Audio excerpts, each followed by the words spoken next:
time, most of you. It's a pleasure, alhamdulillah, to be here for the first time, and I'm grateful for this opportunity, alhamdulillah. So what's today's topic? Stress management. Do you want to keep that there? No. Okay. Stress management. So what is stress management is all about? What is stress management? How much time we have until? 1 hour. 1 hour, yes. So we have a lot of time, so I'm going to ask a lot of questions. What is stress management? Who would like to volunteer? Just want to make sure that because it's after 8:30, I want to make sure everybody's still awake and stays awake. Then 1 hour plus the question and answer, so it's 1.5 hours altogether. Oh, I see. So that's including my questions, right? Yes. Very smart answer. Very good recovery, sister. Jazakallah khair. Making it more difficult on me. So I heard somebody was trying to say something? Yes, stress management is the ability to control your inner sense. Very good.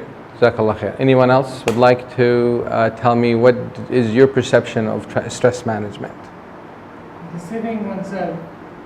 Deceiving oneself. To believe that the problem is resolved.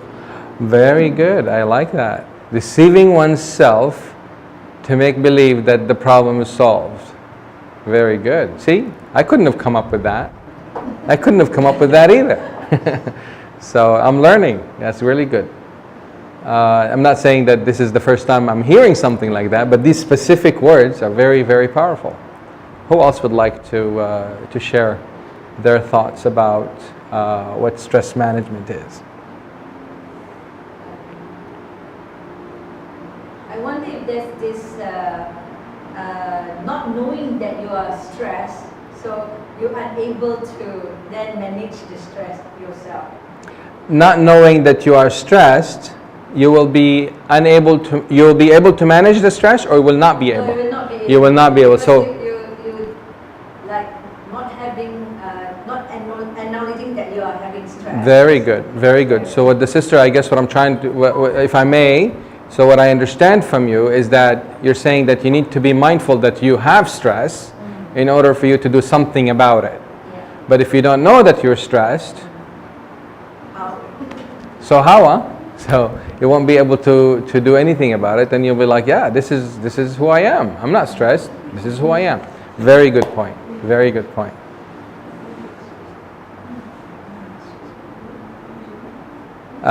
More thoughts. I'm hearing some discussions in the back. You can just share it. Be brave. We're here to make mistakes. We're here to learn together. We learn from making mistakes. Don't fear that you're going to be making mistakes. It's all good, inshallah. Would you like to share the discussion? From the back? Yes, how to remain calm in whatever situation. How to remain calm and in every situation. Oh, mashallah, very good. So that's stress management. You know, thinking about all this can be stressful sometimes. There's so many questions, how to do this, how to do that, and you don't have answers. That's gonna be really stressful, and that might add to the stress. This is all good stuff, mashallah. That's really good stuff. So today, inshallah, or this evening, sorry, not today, it's already, day is over already. This evening, inshallah, I will be discussing more about that and presenting maybe ideas very similar to what you guys mentioned. And inshallah, some of them will be, we will all work together to add more value to this knowledge, inshallah.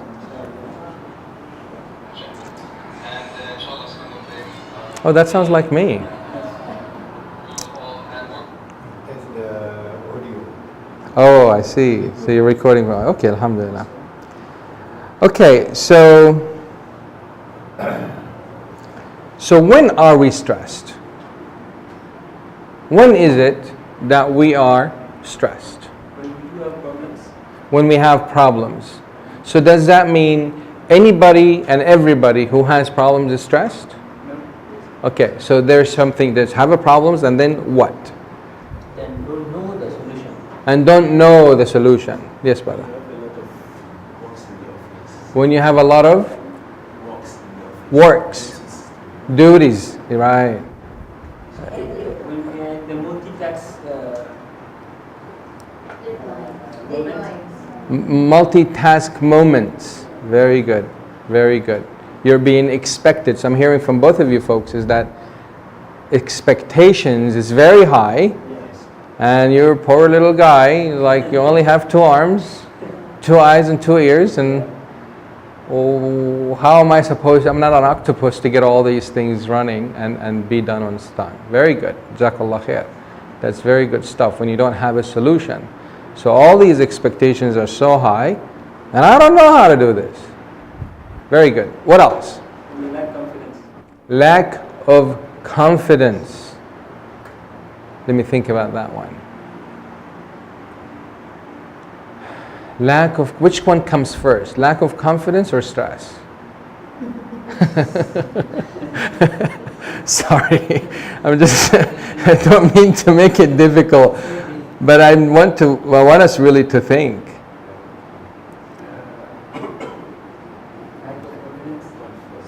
Yes. Which one? Lack of confidence comes first? Is that what I'm hearing? This is like different scenarios actually. Acting. Confidence and stress, lack of confidence and stress is like egg and chicken. Oh, like egg and chicken. Which one comes first? I thought the chicken came first. I thought that was settled already, no? I thought it was settled. No, I'm just joking.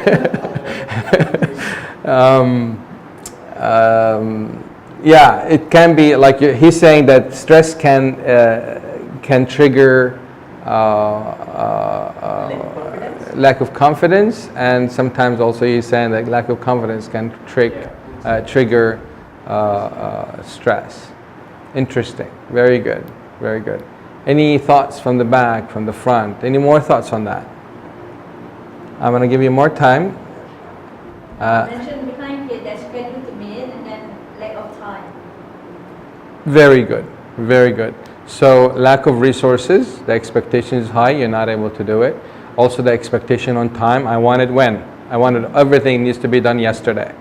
Nothing tomorrow anymore. In the old days, you go to the Arab world, like when you want to finish this, you come tomorrow. That now everything needs to be done yesterday. Sorry, brother. Yes. Lack of success. Lack of success. Tell me more. What does that mean? Like for instance, you try and hard to reach your goal, but you have been trying different strategies to reach your goal. I see. I see. So if I may, can I use like lack of progress? Yeah, lack of progress. Progress to achieve success. Got it. So feeling that you're not progressing, you're stuck. It's like, I've been in this job, I've been in this task for so long, and I'm not able to move forward. Very good. Very good. Expectation too high. High expectations. That's another one. High expectations is also a problem that can, sometimes we put high expectations on ourselves. Sometimes we are stressing out ourselves. So, like for example, coming here, I'm expected to be here at 8:30. Right? Is that a high expectation? No. But I was late for good or bad reasons, it doesn't matter.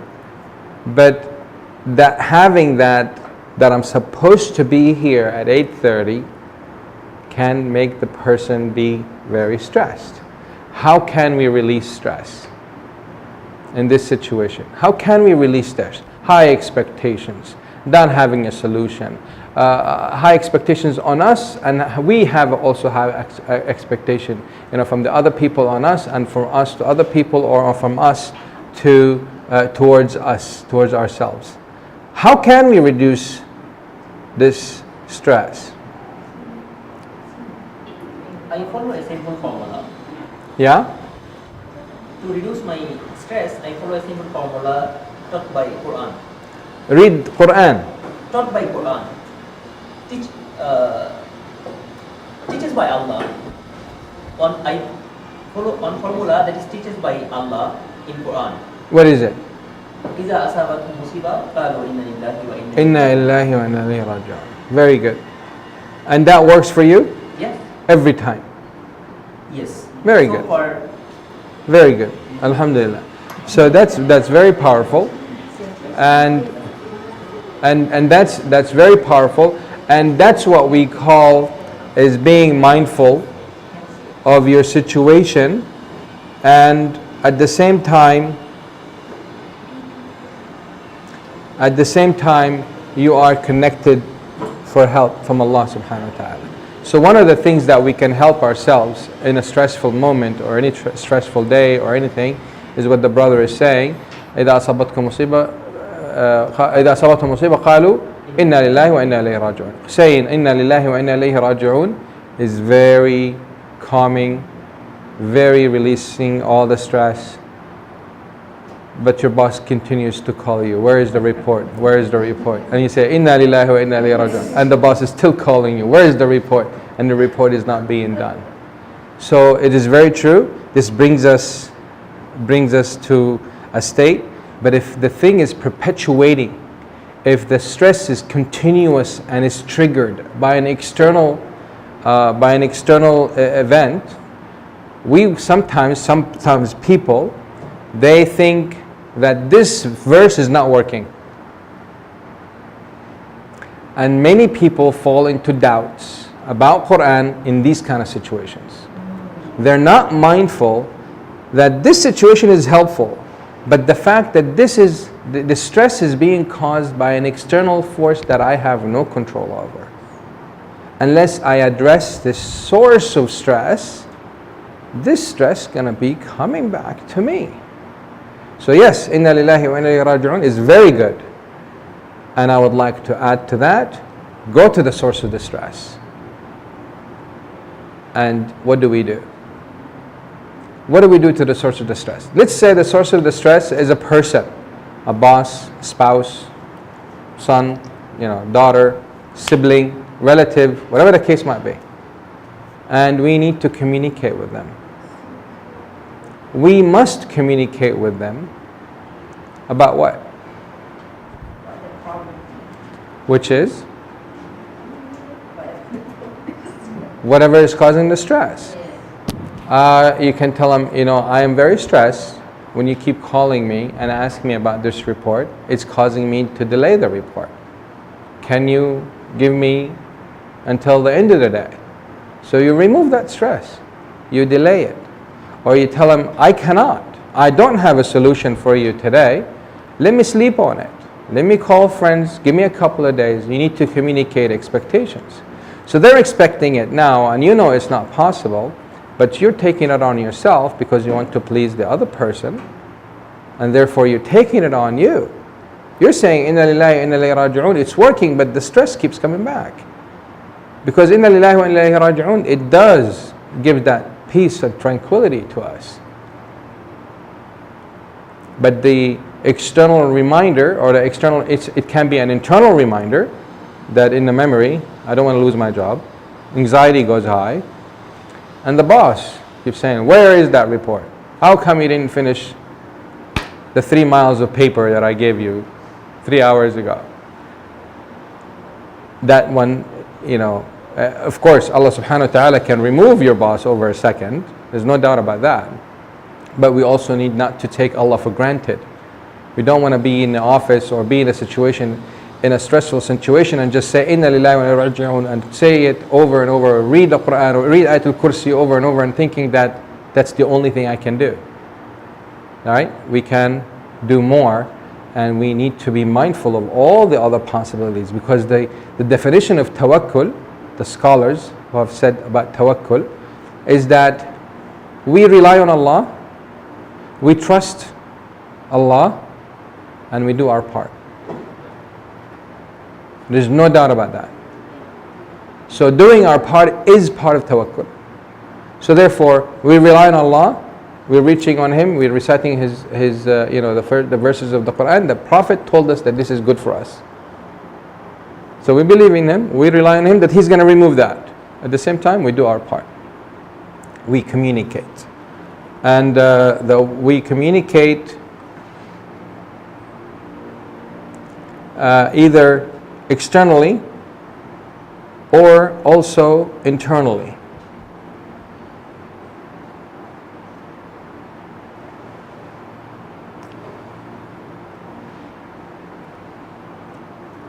Say for instance that we meet a source and then the problem is the other party unable to listen or refuse to listen. Yep. And then what, that adds to the stress? It will definitely add. It will add, yeah. So what do we do there? Go out angry. I want to communicate with you. My hands want to communicate with you. I'm done communicating with you. I'll let my hand do the speaking. Yeah. I mean, it's very. Sometimes it's so instantaneous. We have no control over it.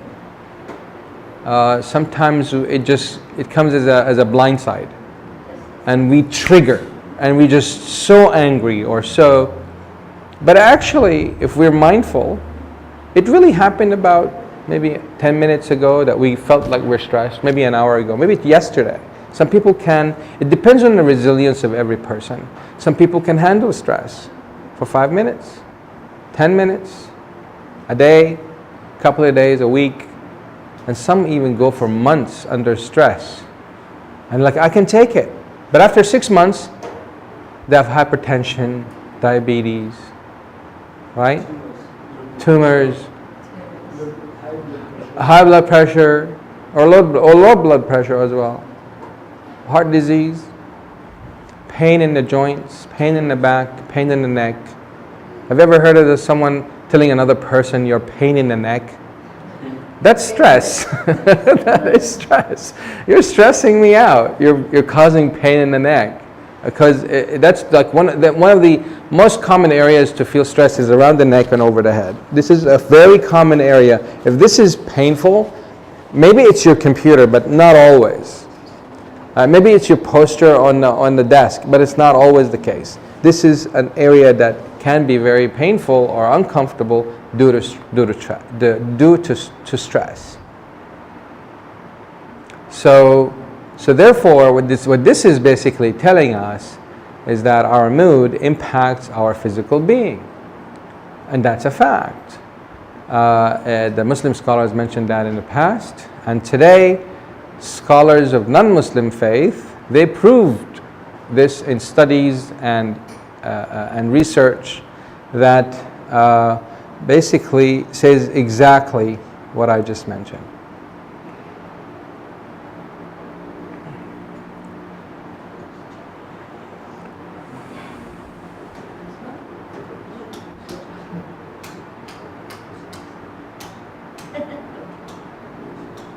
So this is some of the definitions that I put together on the stress. So stress is when an individual is experiencing, excuse me, let me just put this, yeah.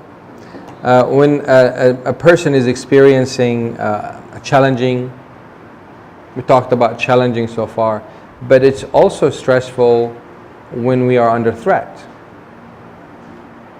When there is a threat in front of us or around us, or an assumption or possible thing that might happen, that puts us in a stressful mindset.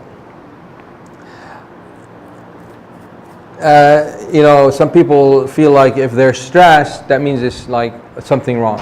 No, feeling stressed is normal, but overly stressed is a problem.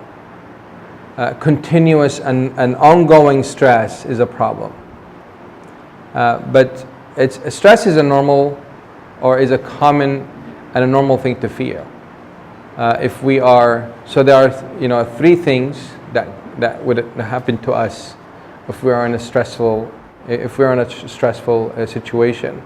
We either fight back, anger, defense, right? Or attack. Sometimes attack is the best way to defend. Depends on which school you follow. But sometimes run away. You know, we run away from the situation. We hide. We don't respond to emails. We don't answer calls. We don't go to work. We don't go to school because of stress. Or we freeze. We just buckle. We don't know what to do. You see a lion charging on you, you just stand there and staring at the lion. That's another response to stress. This is the 3 common stress responses that people really, it's common to do. Either we fight back, we run away, or we just freeze in the moment. We don't know what to do, and our brain shuts down basically. So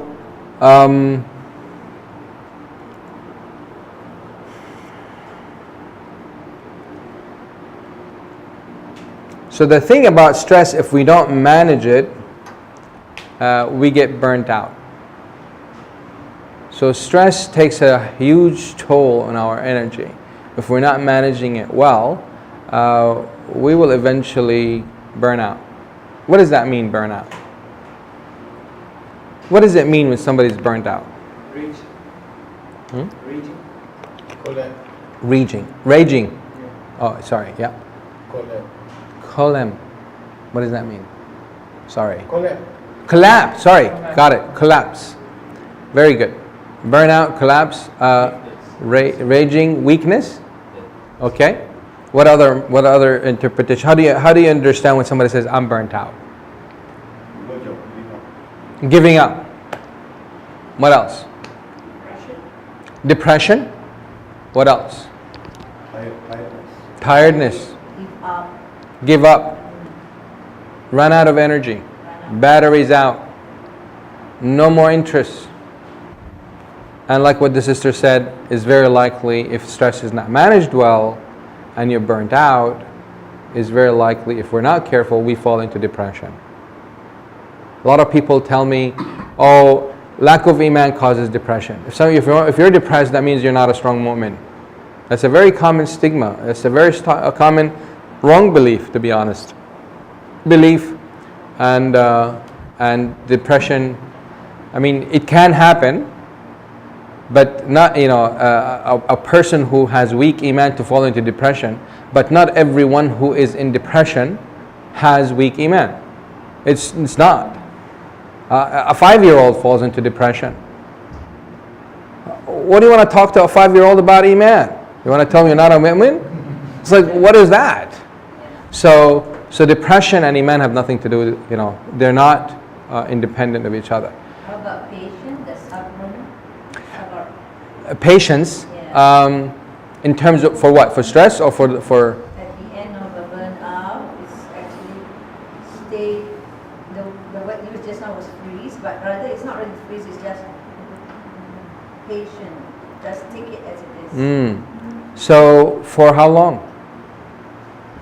Yeah, if patience not practiced well, patience is a medicine. Can you overdose on medicine? No, same thing with patience. If you overdose on patience, you're very likely to run out of gasoline at one point or another. And if you're on a flight, this life is like you're in a flight, right? And you don't want to run out of gas. You want to have a safe landing. You don't want to crash. And that's what depression happens when people crash. And that's burnt out. That's when a flight is running and just runs out of gas, what happens? Poof, gone. Just hits the ground and it's all in flames. Maybe perhaps later when you come back to it, especially in marriage, where patient, the stress and patient is like something you just have to face. Yeah. And then that patient has no limit. That's what Allah said. Allah says has no limit. So that limitation, who will be able to set it? It's not. Okay, so it's not about has a limit. It's that patience comes with hope, and that's a patience towards Allah subhanahu wa ta'ala. When we are in a calamity, when we are in a hardship, We are patient for what Allah subhanahu wa ta'ala is going to us. But when someone is oppressing me, what am I being patient with? Is this my qadar? It is, as long as I accept it. Because that's what the Prophet ﷺ said. He said, dua, does qadar change or not? Qadar, can we change qadar or not? Cannot. How many people say can, some people cannot? Raise your right hand if you say we can, and raise your left hand if you say if you cannot. Cannot. Raise your left hand if you cannot. Left hand. Your other left hand. Yeah. Sorry. Right hand if you think qadar can change.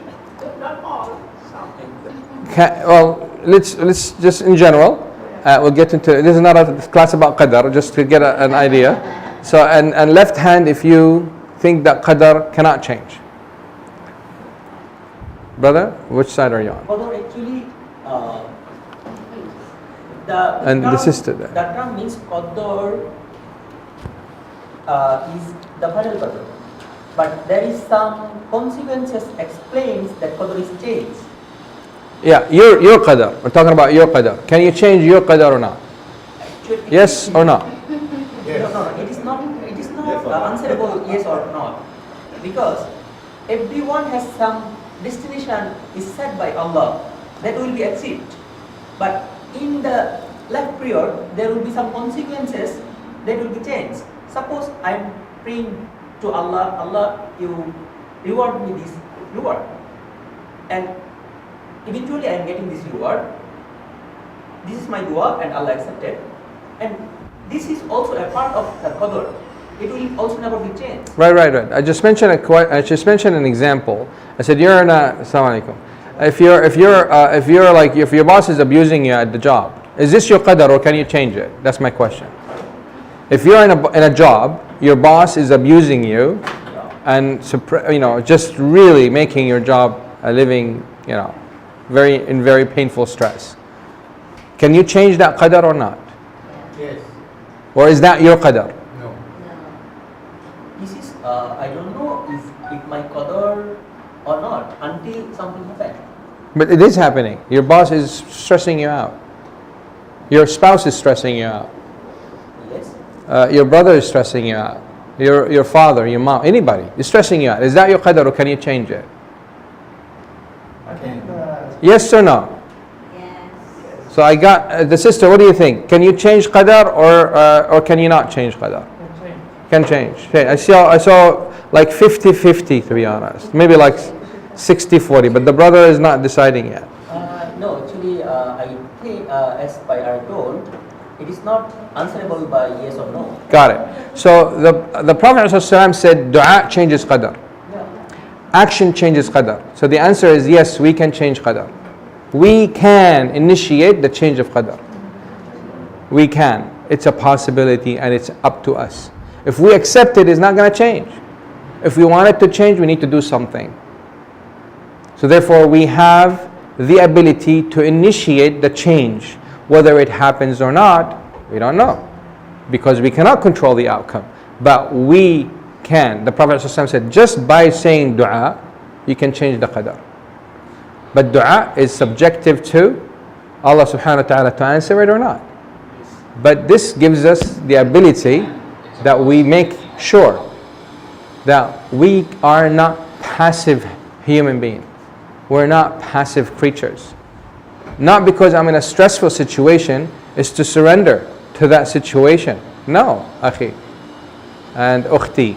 It's not like that. We can do something. Otherwise, why do we even have this talk? Because stress can be managed. Yeah, if it's qadar, if it's your qadar to be in a stressful situation, why attend the talk? Why are you here? Right? We are here to learn something and how we can change our situation.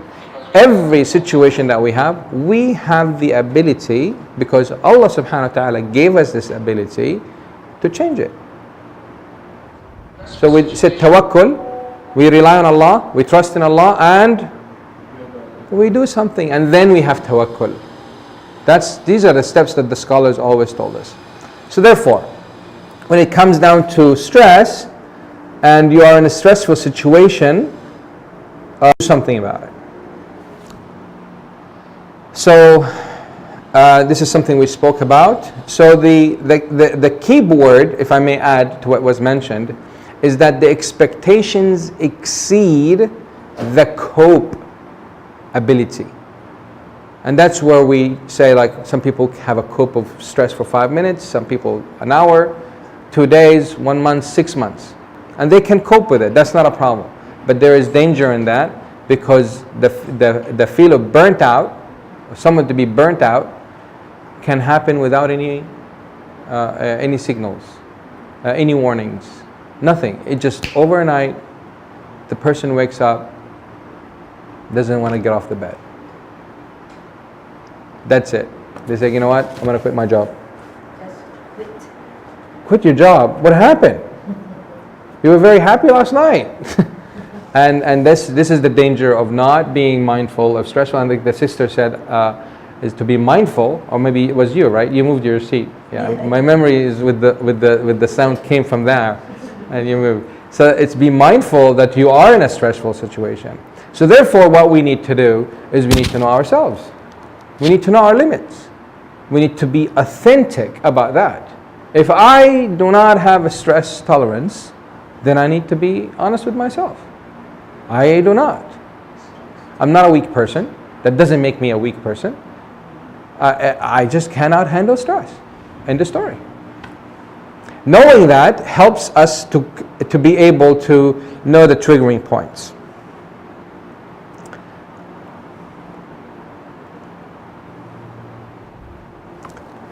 And sometimes stress can be because it can happen for the opposite, when the expectations are not there, when there's too much freedom, and that causes boredom. Boredom can cause stress.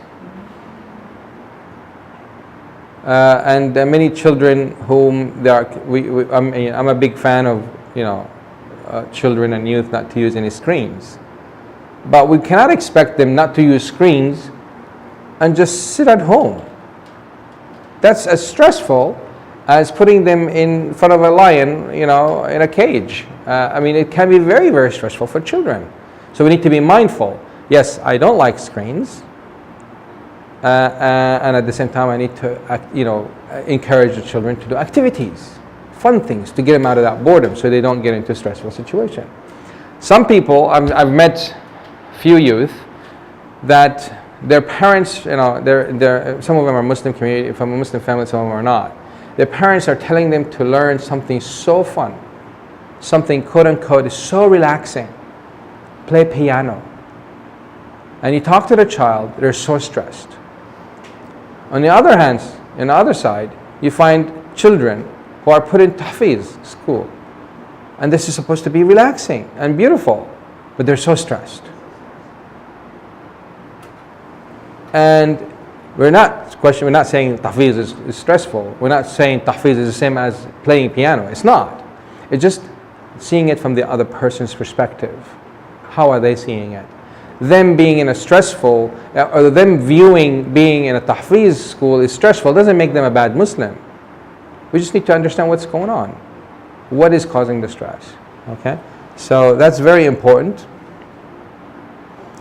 So the longer the stress, the higher the chances of getting cardiovascular diseases, hypertension, susceptibility in infection, skin problems. Some people, the skin problems can be on the hands, or on the face, acne, or eczema.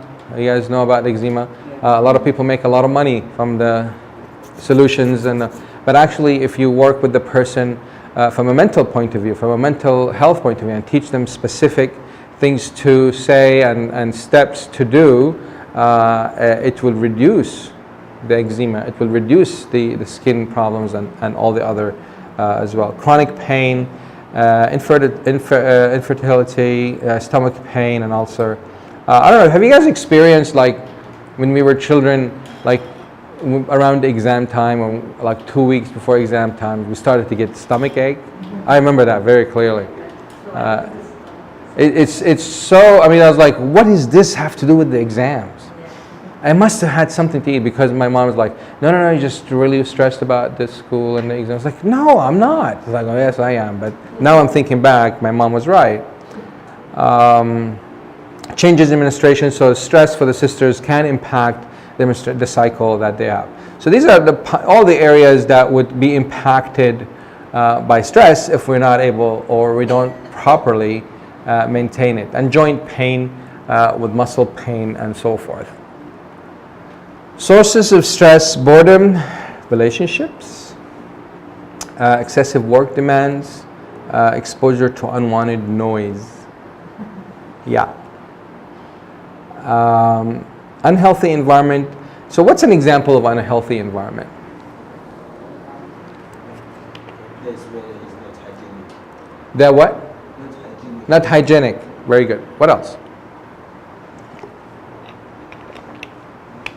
Let me change the question. What's a healthy environment? Polluted air. Polluted. Okay, so that's an unhealthy, polluted, yeah. Noise. Okay, very good. What else? Radiation. Radiation, like a nuclear. Yes. From? Exposure to radiation. Radiation, like in nuclear radiation. Okay. What else? How about space, like limited space also can cause unhealthy. Very good.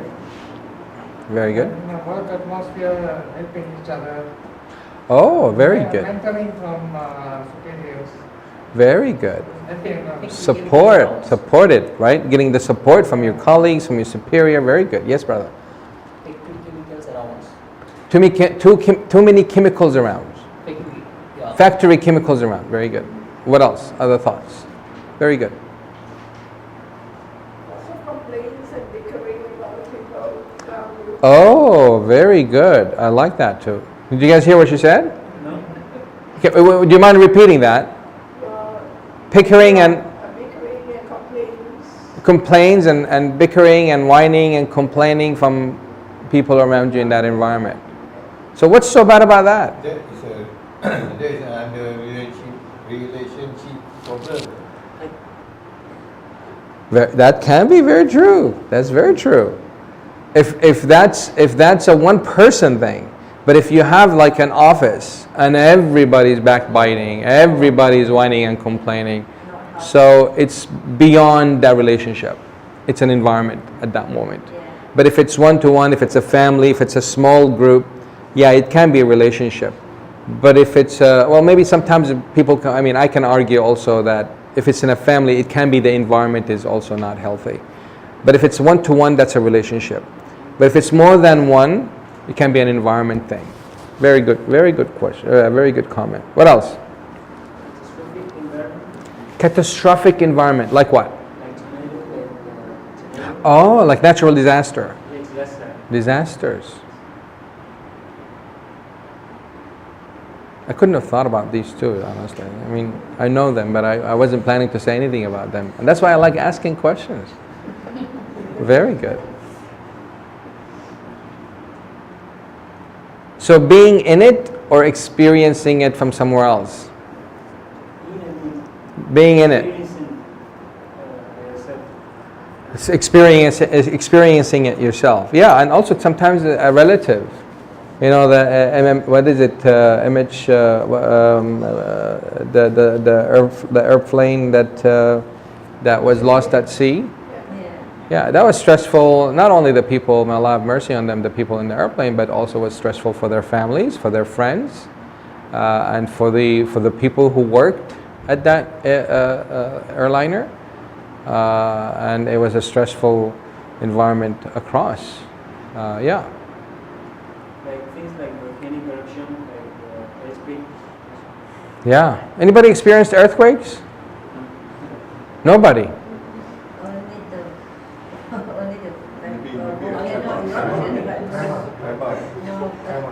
Trauma. Tremor, just tremor. Oh, I see. Oh, subhanAllah. I experienced earthquake. It's terrifying. Terrifying. I experienced, it was not terrified. No, not what is the middle. I'm sorry. I experienced in very young age, and I was at Greece. It was not very terrified to me because there was no high-rise buildings. Oh, I see. I see. So it was not stressful for you. Not so. Okay, that's not It bad. was a bit interesting. Oh, mashallah. That's nice. That's nice. Yeah, that's very true. I mean, when you said disaster, that flashed in my head. That's why I paused. It's like, uh-oh. I still remember that. Yeah, it was really interesting though afterwards. Good stuff. Another example of unhealthy environment, besides the physical part, is what the sister said, is the mental environment. The impact of the environment on my mental stability, that can make it unhealthy. Emotionally, if the environment is unstable emotionally, that can be unhealthy for me. And that can cause stress. And that's a general statement, but the sister said a very good example is bickering and complaining and all that is quite a stress inducer in a sense. Competitive personality. I need to get it. I must get it. I must be number one. So that's the expectation on self. Low self-efficacy, external locus of control, not expressing emotions, and that's very, very important. And sometimes I keep the best for last. Not expressing emotions is something that, expressing emotions is something that we definitely didn't learn. Our parents didn't teach us. Our parents did not teach us how to express. I mean, I'm saying a general statement. It's not common. I haven't been in a culture that would say that my parents taught me how to express my emotions, to be honest. Expressing emotions is a knowledge that has not been picked up by us when we were children, and we're not passing it on to our children, to be honest. Unless we do something about it. See, that's qadar. That's a beautiful. Unless we do something about it, qadar will not change. So we can do something about it and teach our children about emotions. We tell our children, and the teachers tell our children, to learn the table of elements in the chemistry class. See, everybody knows what I'm talking about. Everybody knows the chemistry of elements. But if I told you that there's a table for emotions, nobody's like, well, what is that? Yeah. So we focus on the chemistry table of elements, but there are table of emotions that we have no idea how to express it. I was talking to a Chinese friend, and he was telling me that the same emotion, this in Chinese, how to express emotion. They said the same emotion, when we feel it from a wife, and the same emotion when we feel it from a mother or a different relative, it's a different word. So they express a different word when they feel like hurt by the wife versus hurt from the mom versus hurt from the father versus hurt from the brother. So I thought that was quite powerful. I started learning Chinese, but then I stopped. I got really busy. But that's really the conversation. I was telling him that, and it was really quite nice conversation. So I think it's a powerful language. I haven't, I'd say that maybe I started, but still a lot to learn. So these are more questions.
I would interpret it as like observation. It is something like contemplation.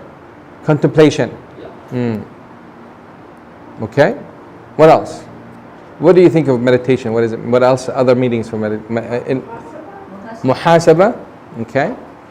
I think, I mean, for me, I like the term ta'ammul, observation. You just like really take a moment and just ponder around and look around. Contemplate, you know. But I don't know if contemplation is the same as muraqabah. I think it's different. Muraqabah is like self-accountability.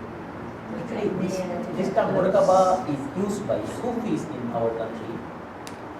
They interpret is contemplation. In Bengali, it is dhyan. Something like that. Not sure. In Arabic, muraqabah is self-accountability. Holding self accountable. Muraqabah, you know, watching out for the self. But meditation can be like looking at the things, the beauty of things, and just being mindful of how beautiful things are. I did one. Subhanallah, I totally forgot about it. I was planning to do it tonight, but forgot about it.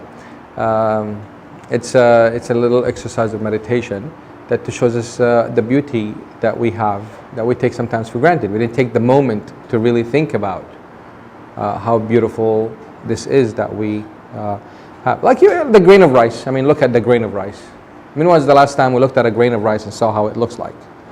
Nothing. We just see nasi lemak, we just eat it. So hungry, I don't know. We just take the whole thing.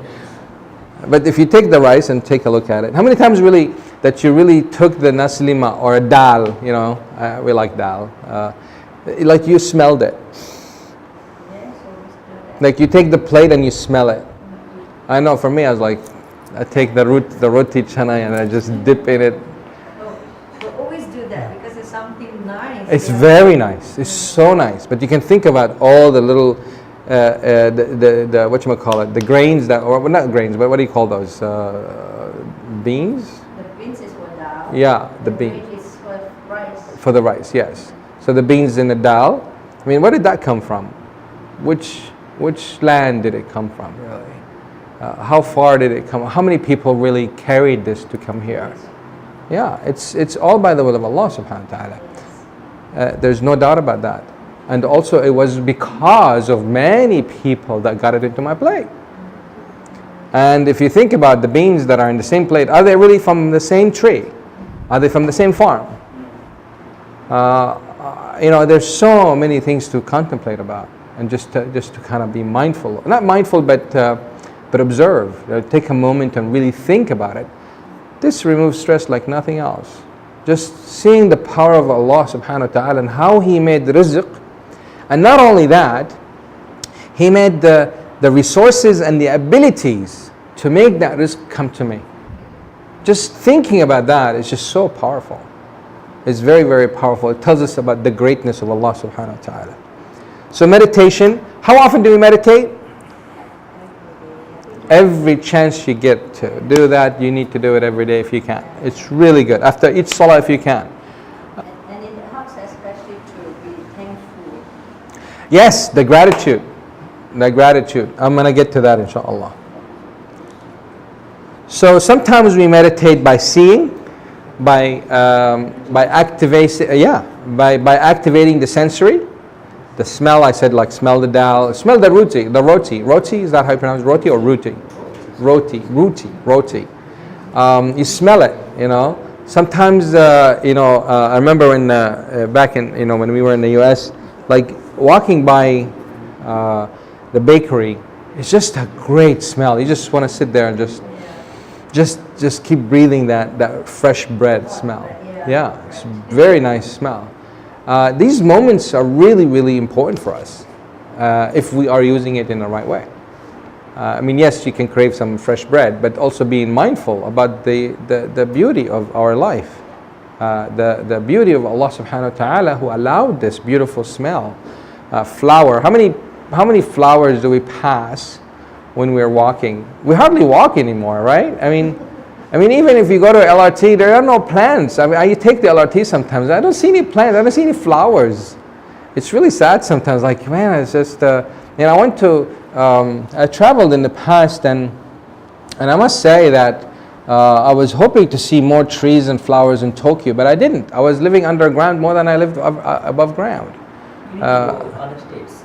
Yeah, but it's not like, it's not easy. You need to get out of your normal, that's what I'm trying to highlight, is that we need to put effort.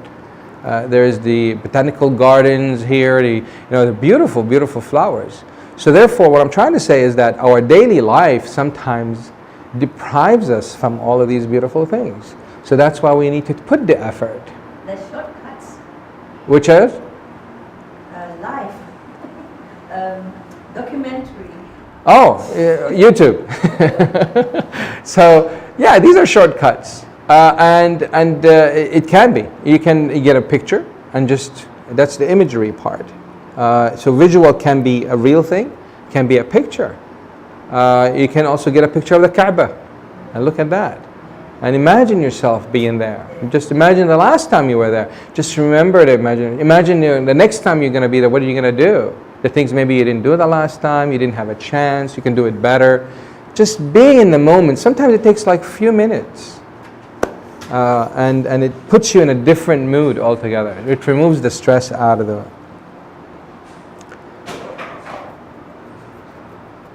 So using imagery, it really helps us to see things not only from a different perception, from a higher level, really. It gives us the bigger picture, really. What is it all about?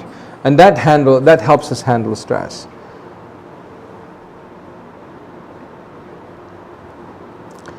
So endorphins, you guys are familiar with endorphins? Yeah. So these are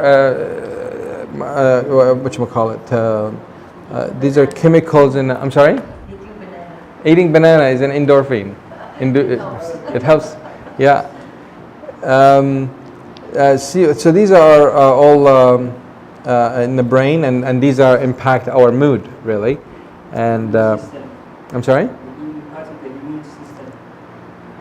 Yes. Well, actually, it's it is linked to that. Endorphin is in the brain. It's produced in the brain, and it's a neurotransmitter that reduces pain, basically, and the stress can be very painful. But endorphin, endorphins, I meant, it really helps to reduce that painful experience of stress. So having that imagery exercise, you can put that as a screensaver, you can put it in your phone, it'll be easy access.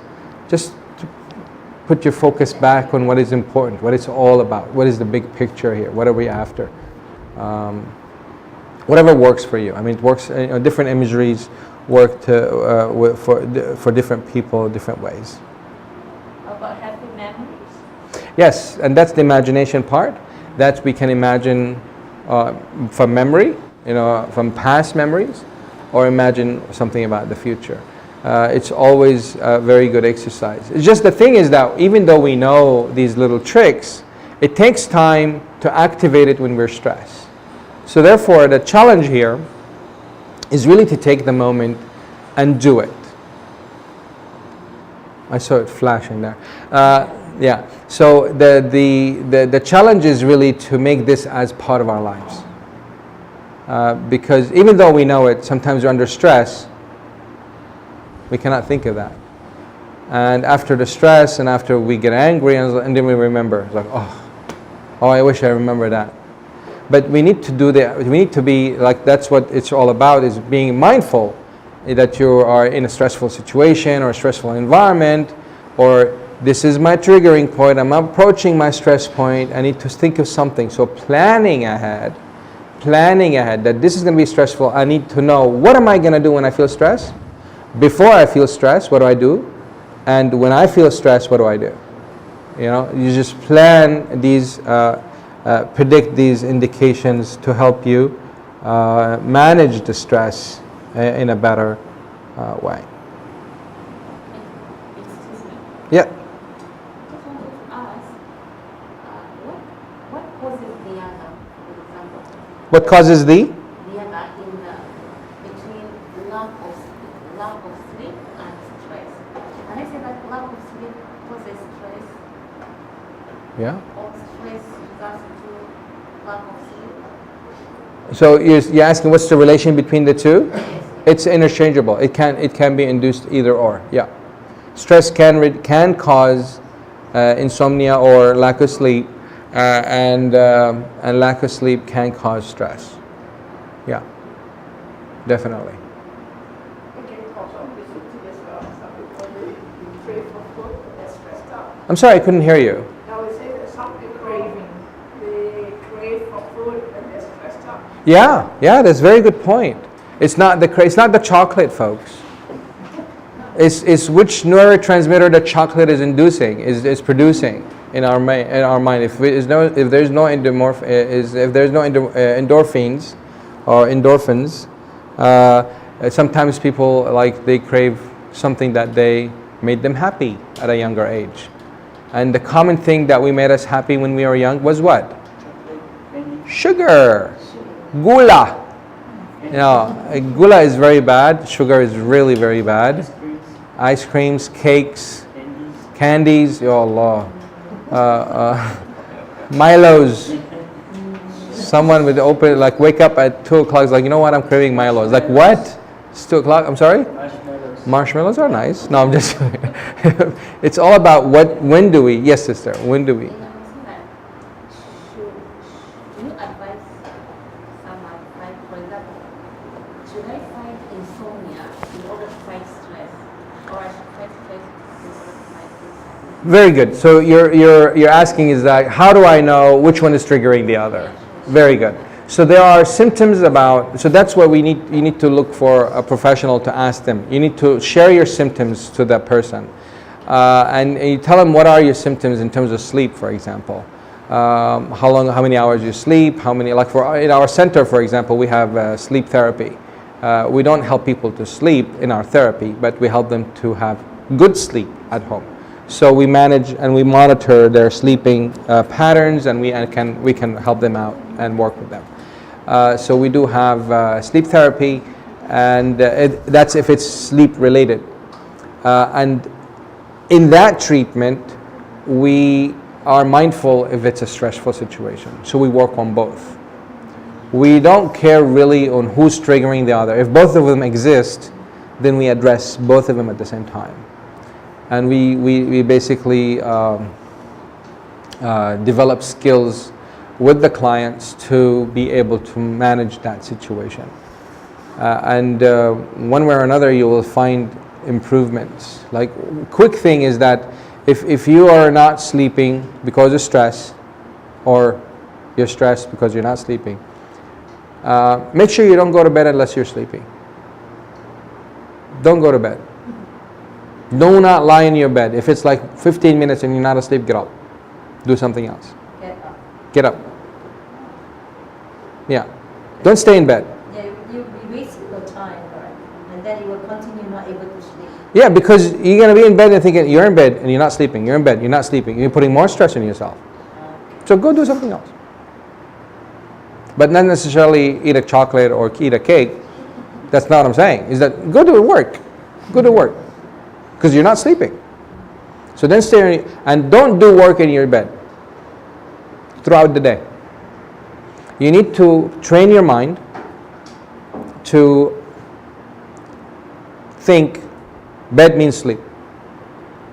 Don't do work at bed. Don't talk to anybody on your bed. Bedroom is for sleep. Don't enter the bedroom. I mean, that's for for that case. If you're having that issue or having that challenge, you need to train your mind that way. Because it could be the mind is confused. I've seen a lot of people. I mean, I was a student. I used to do a lot of work on my bed. Yeah, I put the pillows and I lie down. It's like extend my legs. Very comfortable position. But I don't have that problem, right? I didn't lack of sleep. But if we have that problem, we need to start teaching the mind. This is bed. This is sleep time. If I'm in this room, therefore I am sleeping. If I'm not sleeping, I need to get up. It depends on your room setting. If you have a place to sit comfortably, then go sit on that, away from the bed. And it's better to leave the bedroom to go somewhere else. But if you're like a roommate, and the other room is a bedroom for your roommate, you might not be able to go to somewhere else. So that's for students, I mean, if that's the case. That means studio apartment is not recommended. Leaving your apartment is not recommended. Yeah. Studio, especially everything is in the room. Yeah, actually, if it is safe, take a walk. If you're like in a safe environment and you feel safe, you can take a walk in that neighborhood, even if it's 2 a.m. But if it is safe, if it's not safe, don't do it. I mean, you should know your neighborhood. But I mean, if it's too late now, it's not really. Don't take risks in that sense. But even if you have to leave if you cannot do it, if you have to leave the room, you need to be mindful: is it safe or not to leave the house? But that's an option if it's safe. So if you're not sleeping, your body's not sleeping, just get out of your bed and do whatever you need to do. And that's how you can manage that situation. In many cases, it works out.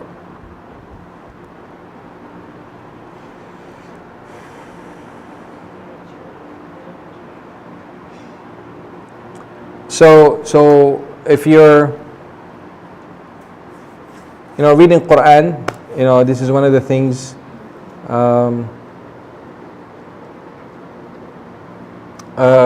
Reading Quran or writing down some of the things that you're grateful about, or some of the things that you saw during the day, just being reflective on what happened on that day,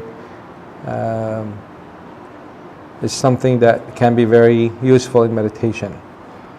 Okay, how many people breathe? Everyone breathe.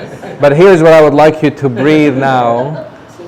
I would like you to be mindful of calming breathing, or calm breathing, or breathing that causes us to be calm. What is that like? Deep breath. Okay. So we say, I asked, do we breathe? And everybody said yes. But I can tell you that this breathing can cause stress. Breathing fast can cause stress. And usually that comes from anxiety. If we're anxious, we get to breathe a lot. We need to be mindful of our breathing. If we breathe too fast, that increases anxiety and that increases stress, and that's not a funny thing to have. So therefore, we need to be mindful of how fast we're breathing, especially when we're stressed. Sometimes in stress, our breathing is so low. We hardly breathe under stress. And when people snap, they snap not because they're rude or anything. They're just lack of oxygen. They're not breathing. So they recommended, I find it very, very helpful. I had many clients who are on the spot. They're like, oh, my headache is gone. Or they say like, oh, I'm so relaxed now. Just normal breathing. You do the count of 4, I call it the count of 4, meaning like 1, 2, 3, 4. That's inhale.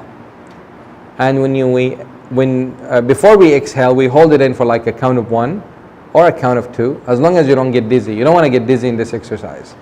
So you deep.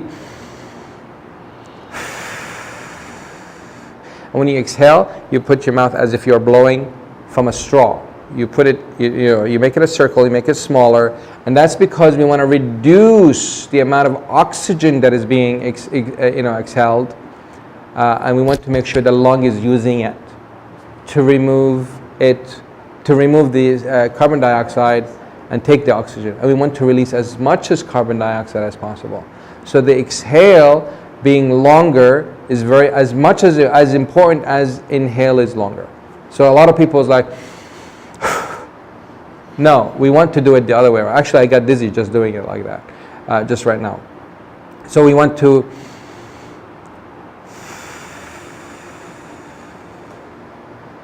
and just do that every now and then. You might not be able to do it back to back, but sometimes if you're really stressed, you can do it back to back very comfortably, and it feels great. Now you're probably not going to feel comfortable to take another deep breath. But if you're stressed, it will be possible because your body needs it. Your body needs it. So breathing, calming breathing, that's really important.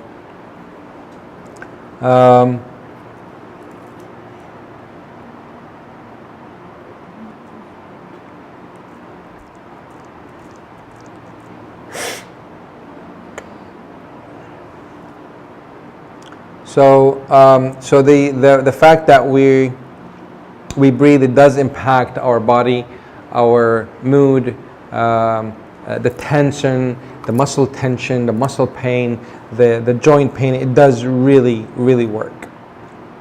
Inshallah. How many people exercise? Very good. Very good. But see, it can be just as simple as walks. See, the exercises, as long as they're consistent, that's all you need to worry about.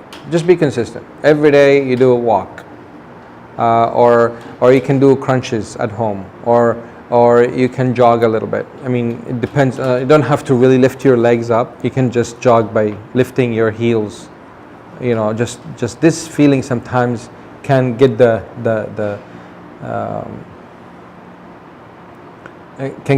blood circulation, and that's very good for the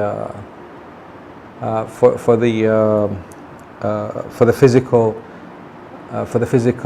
circulation in our body. I'm sorry? I like the word fight or flight. Yeah, fight or flight. So that's either we fight back or we run away.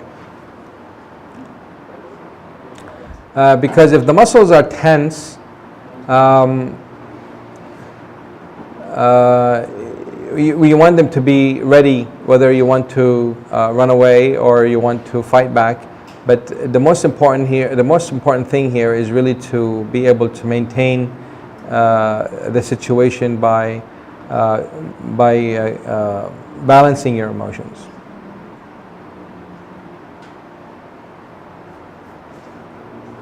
This is a bit slow for some reason. I'm not sure why.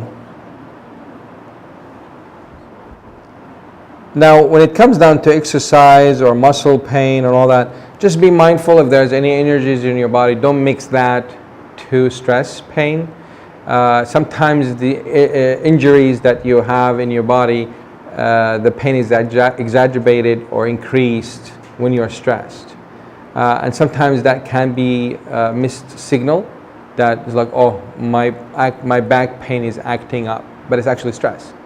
Oh, because you had back injuries like in the past, like, oh, it's acting up. No, it's not the back pain is acting up. There's some stress maybe that is causing that. The pain is being increased a little bit. Now, this is what it really comes down about. This is really the most important question of tonight. Is who are we?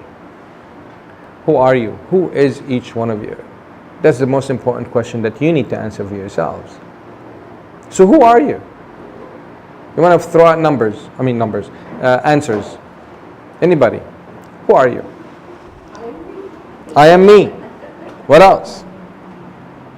Someone who do not know if I am stressful.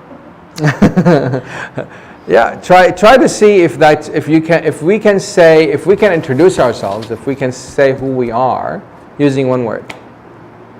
Who am I? Friendly. Who are you? Warm. Who are you? Understanding. Who are you? Caring. Who are you? Personalities. Okay. What else? Who are you?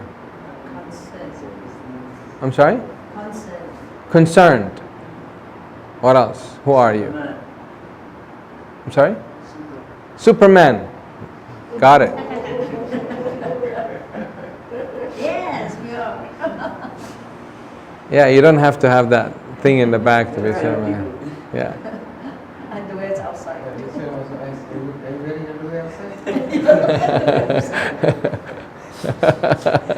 Wearing the underwear on the outside. Yeah. Who are you? Human. Who are you? Man. Who are you? God's creation. Very good. Good answers. More. Who are you? A unique individual. Bionic individual. Unique individual, sorry. Unique individual. What else? Who are you? This is an exercise for you guys you can do at home. So here's some examples of who are you. For me, I can say that I'm a father, I'm a teacher, I'm a student. That's who I am. Most of the answers I got is what? Is it related to who I am? I'm sorry? Most answers are related to people's characters. Related to others.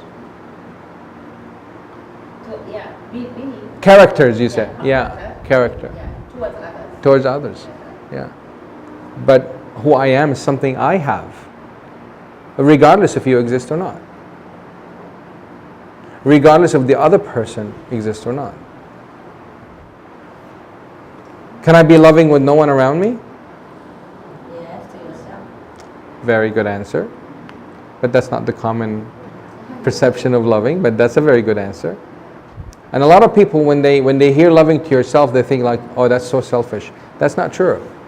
We need to love ourselves, folks. When we love ourselves and deny others, that's selfish. But when we love ourselves and love for your neighbor, what you love, love for your brother, and love for what you love for yourself. The Prophet ﷺ didn't say love for your others and forget about yourself. So he did say, and he did confirm, we're loving for ourselves. And that's the balance. So we love ourselves and we love for others. So not to forget about ourselves. Very good. So describing ourselves as who we are, it's two things actually. It's our roles and our identity. Yes. How do we identify ourselves, and what roles do we have in our lives? How many children do we have today? 2 children. MashaAllah. 3 children. MashaAllah. I see about 12, 13. And if I put a mirror, I see 14. We're all children. We are all children. Even if our parents died, we have rights, they have rights on us to go visit them in the graveyard. So we are all children. This is a very common role that in every talk for adults, especially parents, they don't get it. It's something that we really don't think about. But us as children, it really impacts who we are as parents. It's very related to one another. So knowing who we are is very important. That helps us understand what's on our plate as a role, and identity. What's my identity? And sometimes the roles and identity clash. That by itself is a natural stress inducer. Not being mindful of the roles that I took on. The roles that I took on myself that don't fit my identity, don't fit my role. Therefore, stress can easily be induced or created. What are your strengths? See, these are where we can say loving, caring. These are strengths. That's from the character. Yeah, these are strengths. So we need to identify our strengths. We need to be very mindful of our strengths. How do we identify our strengths?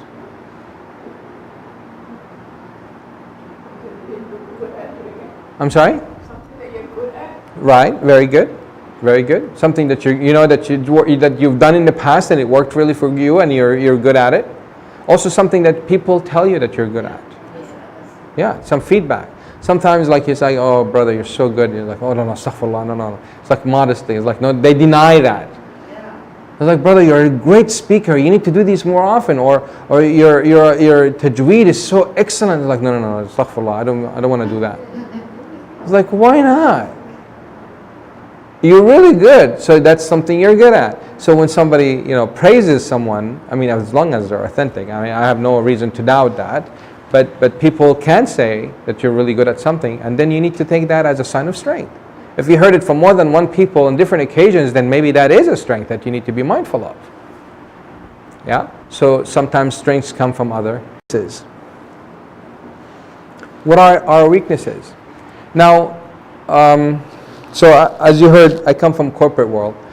In our corporate world, it's mandated for us to ask about other people's weaknesses. But actually, there is no such thing. Just like calling someone stupid, there is no such thing called stupid.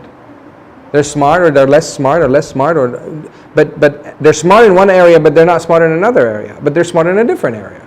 So one can be quote unquote stupid in math, but good in arts, and vice versa. But they're not really stupid. They're just smart in arts, and these are smart in math.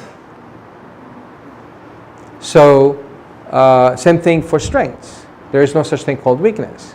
It's that there are certain things that we're really strong at. There are other things that we are not as strong. So how do we go about that? Understanding the things that we are really strong at, understand the things that we're not as strong at, and try to strike a balance across all. Because we want to be able to use these strengths whenever we need to. We want to be loving and at the same time fair. Because sometimes loving can be in the way of fairness. Because I'm so loving to you, I'm not fair to myself. Right? I'm so loving to you, but I'm not fair to the other person. You know? So therefore, these are all strengths. These are all characteristics, right, of who we are. So we want to be able to manage how to balance and what do we need to do to increase the strength? It's like a muscle. You know, a muscle here, we use it when we want to really lift things up. We want to work out on this muscle, right? And the same thing as strengths. So these are strengths are used for different situations, different circumstances. So we will not be able to reach to this level unless we know who we are. Not knowing who we are is going to be the blocking or the block to help us really understand what are our strengths.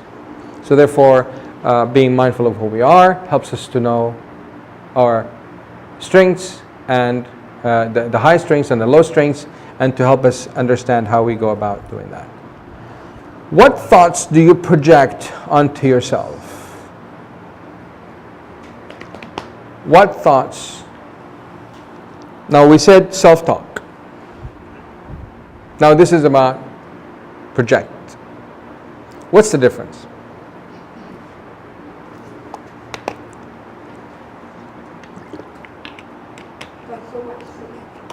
I'm sorry? I'm a sinner. I'm sorry, I couldn't hear you. I'm a sinner. I'm a sinner. Yeah. I don't deserve it. I'm a sinner. Why even bother to pray? I'm such a sinner. I've heard that before. So negative. Yeah. Well, I mean, to them it's not. It's not about being negative. They think it's being fair. They think it's being sincere. That's how they see it.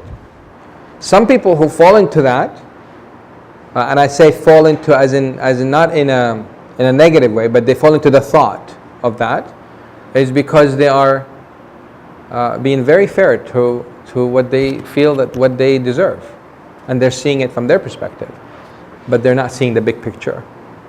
And that's being mindful. It brings things up higher to where we see things, right? So they said something like, if I'm such a sinner, why even pray? That's so hypocritical.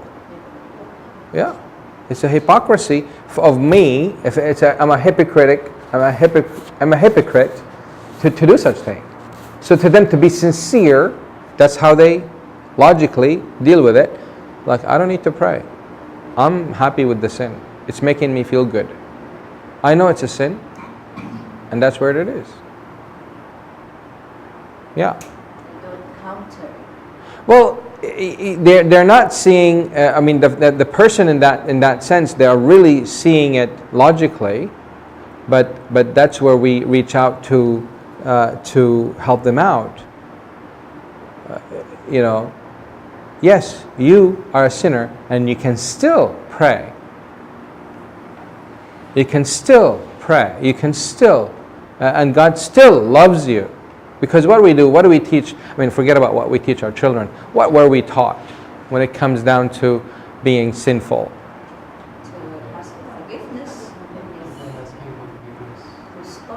Is that what we were taught? Nobody told us about hellfire? Am I the only one who has thought about hellfire? If you make sin, you're going to go to hell. If you do this, you go to hell. I mean, am I the only one who learned that? Okay, so I'm happy to hear that. I'm normal. But that's where we fall into, we open this gate for shaitan. And that's what happens. They lost hope. And that loss of hope is not their fault. They left the salah is not because of on their own. Their understanding and the message that they got is so negative. So they say, I'm not worthy. So they project sin on themselves, they project negativity on themselves. And the self-talk at that moment is not self-talk, it's basically talking at themselves, talking down to themselves. But it's not self-talk. Self-talk is like what? Positivity. Positive, come on, you can do this. It's really, just do this. You kind of walk yourself through it, you talk yourself into it. But when you project things on you, it's negative. It's down spiral versus up spiral. Down spiral is not good. Up spiral is positive, is good. I'm sorry, did I cut you off? Self-motivation. I couldn't hear you. Self-motivation. Self-motivation. Okay, self-motivation doesn't work. Save your money, save your time, motivation doesn't work. Period. What works is really knowing yourself, being authentic with yourself. Understand what works for you. Motivation is very short-lived, I would say. Short-lived. It doesn't. Next day in the morning is like, it's all nonsense. Motivation doesn't work. Knowing yourself is where the investment is. You really need to spend time. If you want to spend money, I don't know how you want to do that, but you really need to invest in yourself, knowing who you are, and be authentic about it. Oh, my dad beat me up when I was a kid. I really didn't like that, and this impacted. I want to beat my kid just saying the same thing my dad beat me up. That's who I am. Knowing that really helps you understand your relationship with your child or with your spouse. Oh, my dad beat my wife, my mom. My mom beat my dad. I mean, just understanding the environment that you grow up with, that's who you are, really. That's who we are. We come from that environment. Being mindful of that environment helps us to be aware of who we are today and how we are interacting with the environment around us. And that's very, very important. Motivations, they're short-lived. The bottom line, use reframing. You have a negative situation, you have a stressful situation, reframe. What is the reframe? I'm sorry? Bring a different meaning to it. Bring a higher meaning to it, a higher purpose. What helps us in that? Meditation, mindfulness, right? Breathing, all the stuff we talked about. Improve your planning. I know today at work is going to be tough. I'm going to have these meetings, these audits, this and that, and this person is going to visit. Okay, I'm going to be stressful. Therefore, I'm going to plan my day. Every 1/2 hour, every 30 minutes, I'm going to take a break. Every 30 minutes, I'm going to do this meditation. Every 30 minutes, I'm going to do that. If I didn't, so you plan that day. Learn relaxation, breathing, being mindful of your muscles, every muscle of your body. Sometimes so many times I've met with clients who would talk about a situation, their fist is like that, literally, just like that. And they're talking, and I look at their fist, there's barely any blood anymore. So yellow, whitish hand, there's no blood. And then we do a relaxation exercise. Just breathe, relax. It takes about 5, maximum 10 minutes. Just being mindful of your body, for your head, your shoulders, your muscles, relax. It's just gone. New start. Affirm your values. So sometimes what happens is that we get stressed because we let go of our values. That's very, very stressful situation, by the way. That's really such a stressful situation. So therefore, we need to reaffirm our values. Yeah. These values, the values of our worldview, or these values is the thing of ourselves being All of the above. all that. Yeah. The things that you hold valuable for yourself. Know your strengths. We talked about that. Manage strengths imbalanceness. So that's where it talks about you're really strong, like if you're a loving person, you need to see where is the other level that you want to level it. So if you're a loving person, maybe someone would think, you know what, my loving strength is getting in my way in my leadership. I'm not able to do my leadership very well because I'm so loving. So I need to bring up my leadership a little bit. So then you balance. Yeah. Could be loving so high and not as courageous. I need to bring courageous a little bit more. And I need to say it as it is sometimes. And that's out of love. It's really about working on the imbalancedness. Practice mindfulness. What's mindfulness? How is mindfulness different from meditation? Mindfulness is being in the present. Really being, not just seeing the bigger picture, but seeing yourself in the bigger picture. So meditation is really to understand the beauty around you, to the situation, and seeing the positive things around you. Observe. But mindfulness is to be present and mindful of what is really happening right now. I don't know if you guys saw or watched movies, but this movie I saw it on YouTube, a clip, was very, very powerful. It's a movie about the airplane that landed in the Hudson River. Sully, the Jewish captain who landed safely. The whole plane, everybody survived. He was on takeoff, and some geese, I think, or some birds hit the engine. It was a 2-engine plane, and killed the airplane. He's airborne already, and he had to land. They told him to go land in an airport, but he said no, and he refused the directions and instructions he got, and he landed in the Hudson River in Chicago. If you watch the movie, look at his balance of emotions. He was in total control. He was mindful of everything around him. He was mindful of everything around him, and he made the right decision. So that also can help us change qadar, right? Being mindful and doing the right thing. That's tawakkul. 3 things. We rely on Allah, we trust Him, and we do our part. Doing our part, if we rush, sometimes that's not our part. But if we're not trained how to do it mindfully, then we need to be forgiving to ourselves and learn. And next time we be better. So not to live our lives driven by guilt, but live our lives living by repentance.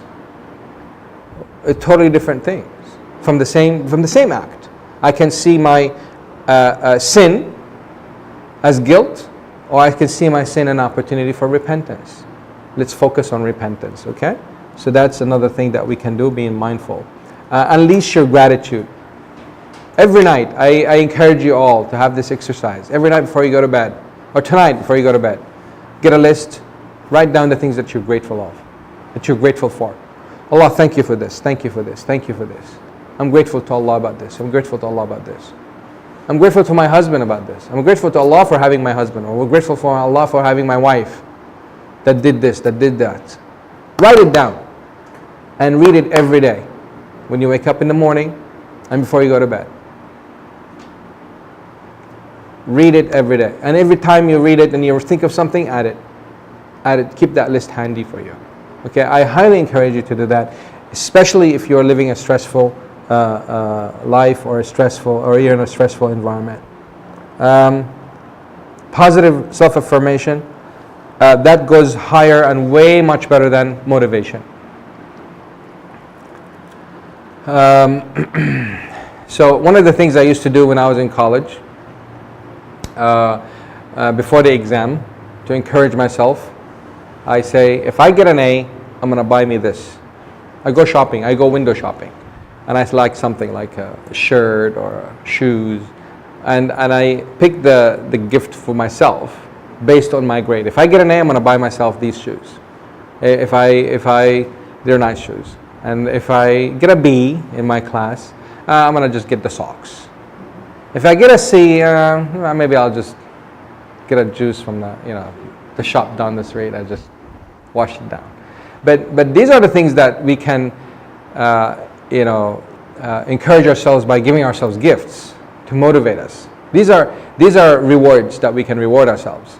But what's better than that is to verbally tell ourselves, positively reaffirm, you can do this.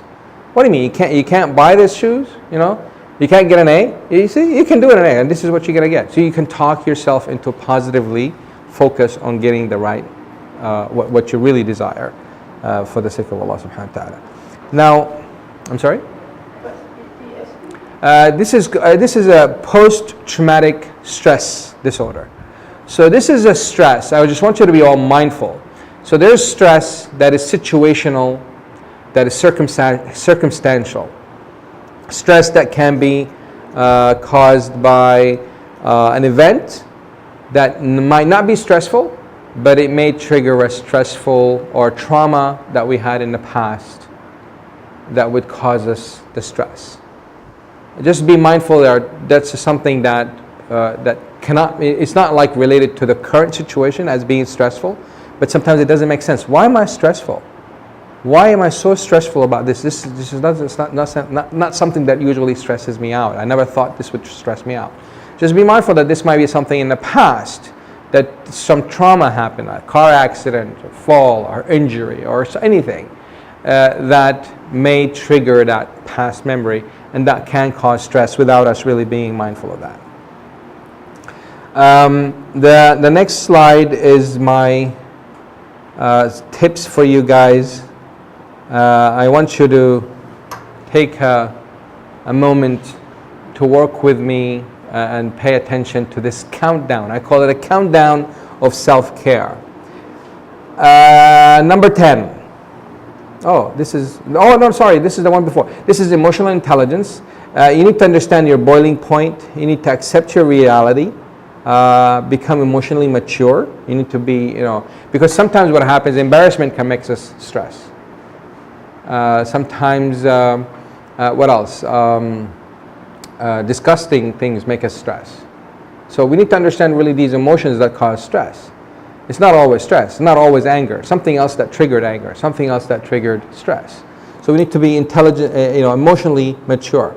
Know your feelings, know your feelings of feelings. I feel angry. So what feeling made you angry? Embarrassed. That kid embarrassed me in front of myself. So embarrassed sometimes is a feeling or a feeling. Good communication skills. Empathy is very, very important towards the self and the others. Become comfortable with vulnerability. Develop a mature heart emotionally and socially. Now this is the countdown. This is number 10. You need to drink 10 cups of water every day. 9,000 steps a day. 8 hours of sleep. Minimum. 7 minutes of meditation, minimum. 6 minutes of gratitude before sleep and after waking up. 5 small meals daily. 2 fruits, you need to add fruits. What we eat is very, very important to manage our stress. I forgot to mention that earlier. But food, what we put in our body is very, very important to be mindful. It doesn't always have to be spicy, folks. It can be mild, it can be no spicy. I know there's no kick in no spicy food, but no kick in it. But it's really good to have a variety of. I have brothers who are Afghanis. One of their really specialty dishes is that they bring fruits, and they mix it with hot spicy stuff. I was really shocked. It's like, hey, have some guavas. It's like, I love guavas, and I eat it. It's so burning hot. You can barely really taste the guavas. So I think culture really plays a big role in it. 4 deep breaths at a time. So if you're in a stressful situation, try to get 4 as a minimum. One sometimes might not do a whole lot. for you. But try to get as much as 4 in that situation. Remember the 4-2-6 exercise that we just did. Sets, 3 sets of crunches every day, at least 3 sets of crunches. When you're in the morning or in the afternoon, you need to do these 3 sets. Each set can be 10, can be 20, can be 30, but 3 sets. 2 hours of no screens before bed and after waking up. Yeah, it's a tough one. Yeah, if you're gonna sleep at 12:30, no screens, brother. No, that's okay. It's okay. It's okay. I know you're recording it. It's okay. It's okay. So I cannot sleep before 12:30. So I need no screens before bed, 2 hours before bed, and no screens 2 hours after waking up. And 1 short break every 30 minutes. 1 short break every 30 minutes of focused work.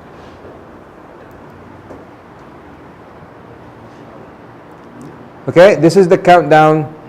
I need your feedback, everybody. Please go to this website and fill the form. It helps me a lot to take note of things that I need to improve on. So I'm going to leave it here, and I'm going to keep this later on if you want to contact us if you need any specific help. So I'll leave the floor for everybody. Anybody wants to ask. It's 10:30, so we don't have any questions. Thank you all very much. Yes. Yeah. Somebody said forgetfulness causes stress. Forgetfulness causes stress. SubhanAllah, yeah. And it leads to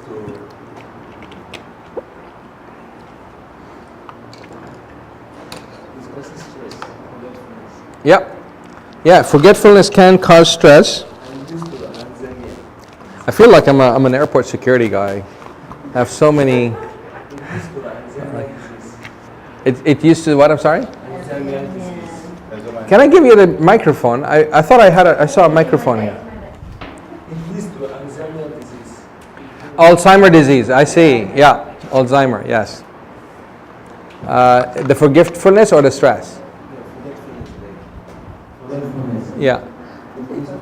Yeah, Alzheimer is actually a form of forgetfulness. It's a disease, true, but so you're saying forgetfulness can lead to that. Okay. I see. So is that a comment, or you want me to answer something? What's the solution to it? Don't get stressed about it. No, I'm just joking. It's funny, like sometimes, like what do we do? Is like, don't do it. You know, if it hurts, doctor, it hurts when I do this. Well, don't do that. So the way you manage that, if forgetfulness, it's not necessarily. I mean, it can be. Forgetfulness can be triggered, like the sister was mentioning. It can be triggered by stress. Stress can cause forgetfulness, and you're saying forgetfulness is causing stress. So which one is first? Like, again, and the chicken, you know. I think the chicken was first. I mean, for me, it's settled, but you can debate on that. So in these circumstances, we need to address both. It's not really like something that I can tell you. You just need to do ABC. It needs to really need to be assessed. We need to understand. There are exercises to work with the forgetfulness, and there are exercises that we work with the stress. And these exercises, like the stress is like that, basically. So what if you forget? You know, talk to yourself. So what if you forget? You're a human being. Yeah? It's normal for a human to forget, and that's why it's called insan. Insan comes, some scholars, they say the word insan comes from nasa. Nasa means forgot. Forgetful. Even that's something like it's an ongoing thing. So accepting, you know, the reality, we talked about that. So accepting the reality that we can forget. And another thing is that we can even take it a notch higher, is that we can challenge ourselves. Did I really forget? Am I really thinking about really trying to remember? Am I taking enough time to remember? Let me try to remember. Let me try to really walk it through. And that's something that you can work on. But because this is what we do in some of the sessions, like we work in something and they remember. They would remember when they were 5 years old, when they remember 4.5 years old. But we think we forgot, but we never really gave ourselves the time to remember. So that is a belief that we need to validate. Is it true that you're forgetful or not? Yeah. Yeah, you're welcome. Any other questions? What's the idea of this slide? I'm sorry? This slide. This slide, Yeah. you like it? Okay, I'm glad you heard that. Thanks. Do you You're want welcome. it like this? Oh, you want it? Yeah. Oh, okay. We'll talk about that, inshallah. I'll pass it to, inshallah. Yes, inshallah. Yeah, I would like to say, sometimes it's good to forget the problem, Yeah, and that will drop the stress for a while, yeah, and you get better. And especially in the urban areas, people in the urban areas, they work and live there. They have to retreat them from True. the urban and forget everything. true, Not true. bring all the things back to Yeah, sometimes forgetfulness is a pleasant gift from Allah. Yeah, sure. And then that's what makes it unique for every person. One person sees it as a blessing, some other person sees it as a curse, and it's stressful then. It's very stressful for them. Yeah. Any other questions? Perhaps some people say they work better under stress. Yeah, true. But for how long? Yeah. For how long can they stay that way? Just a question on And just one line. Better for whom? Who decides that they are better? Well, maybe they feel that the adrenaline flow much better. The